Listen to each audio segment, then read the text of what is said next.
Okay, so I've been on social media for years. Obviously, you guys know that. And I have never told my testimony because every time I get to telling my testimony, somebody in my family gets upset, and I don't know if it's because I'm telling the story wrong or if people just don't want their business out there. I'm not really sure what it is, but people get mad at me. But I have come to the realization that, people in my family who are upset about me talking about what happened to me, they don't really have business being in my life anyway. So, I came to tell it all, baby. I came to tell it all. So, the longest story short is that I seen somebody overdose and die when I was quite young. And I won't even say at the hands of who or what, but the man had passed away in the same house as me. And that was crazy. That was traumatic. And the thing was, I didn't really know how traumatic it was when it was happening. It was my grandmother who had came over to pick me up. And she realized the guy was dead. And she said it out loud. She was like, I think this man's dead. And he was naked because he was overdosing. So she went ahead and put a blanket over the man. And then she was like, okay, come on, let's go, honey. So I didn't know what that man is dead means. But it still had implications, if that makes sense. So that happened when I was younger. And then my parents divorced, you know what I mean? Like when I was like 3-4 years old. So, the back and forth is very hard as a kid. And then there was molestation. There was a lot of molestation.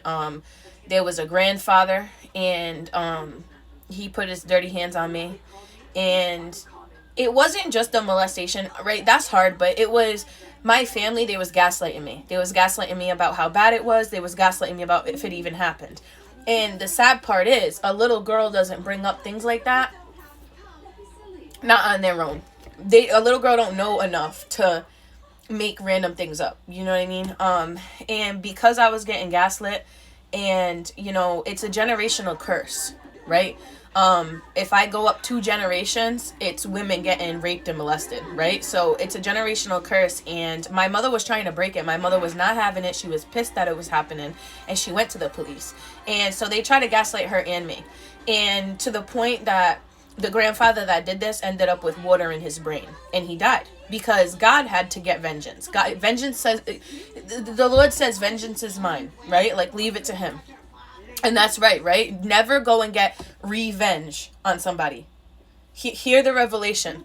Vengeance is the Lord's. We try to get revenge because God's already avenging us. So when we go and try to do it ourselves, we're getting revenge because the vengeance is already happening. And I've never even looked these words up, just my brain putting 2 and 2 together with all these words: avenge, vengeance, revenge. They all have the same base word, avenge.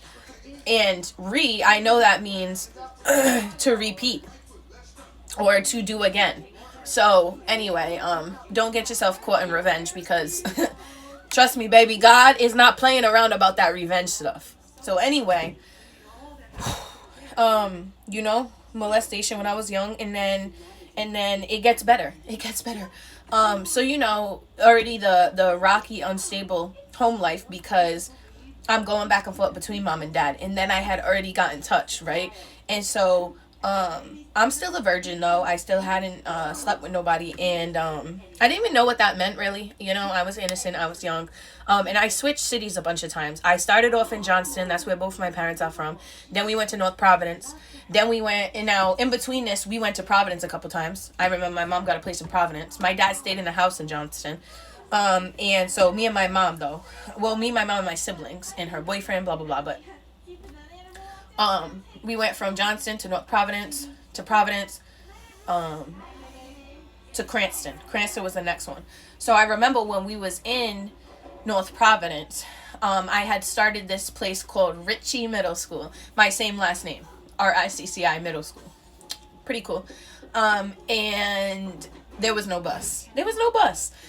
Because we lived too close. And so this became a pattern. So there was no bus in North Providence. And I remember if it was bad weather, my mom would be like, you could stay home. You don't have to walk in the snow. Or you don't have to walk in the rain. Like, she was very nice. She didn't She didn't force me to be in indoctrination camp even when the weather was bad. When she knew I had to walk, she had to go to work in the morning, you know? So anyway, I was walking to and from 6th grade in Ritchie Middle School.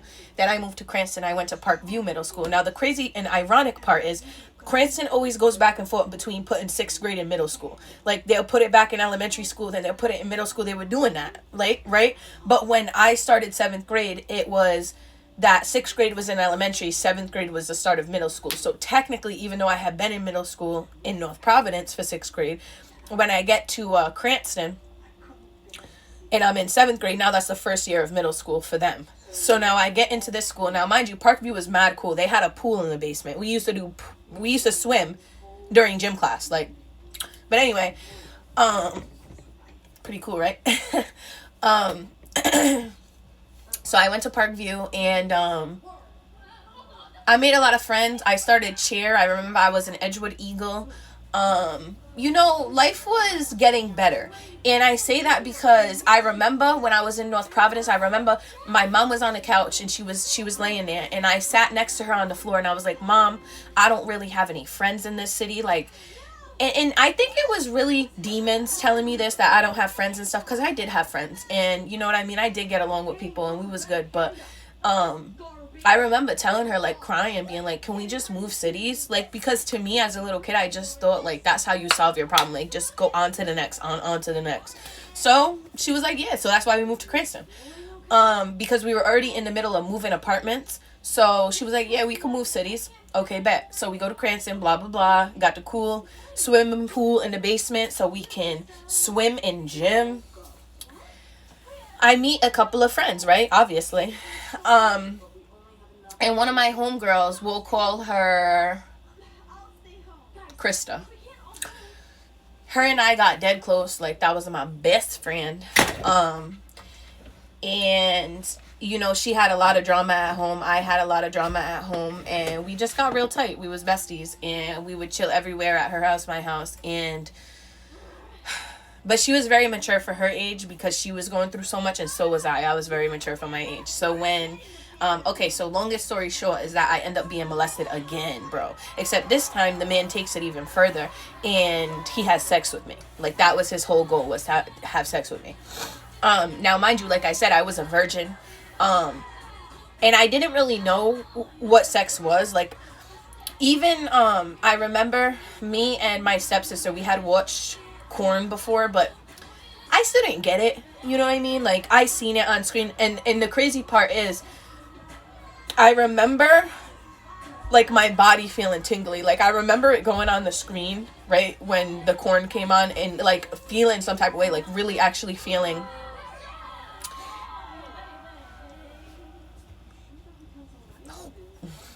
I don't even want to say it on stream.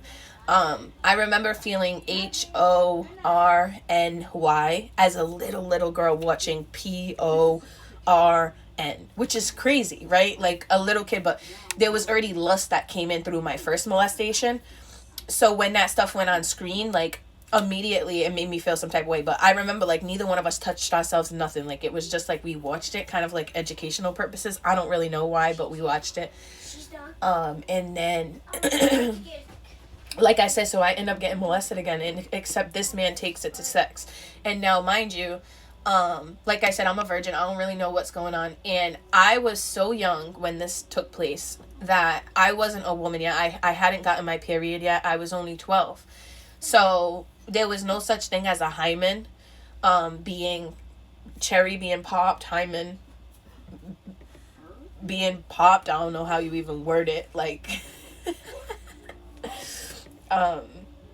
professionally speaking, I don't know what the wording is. I know it's called the hymen, but anyway, doesn't matter. I didn't have it. I didn't have my period yet, so I wasn't a woman. There was no bleeding, nothing like that. It was just, and it was very, and when I look back, it was a situation where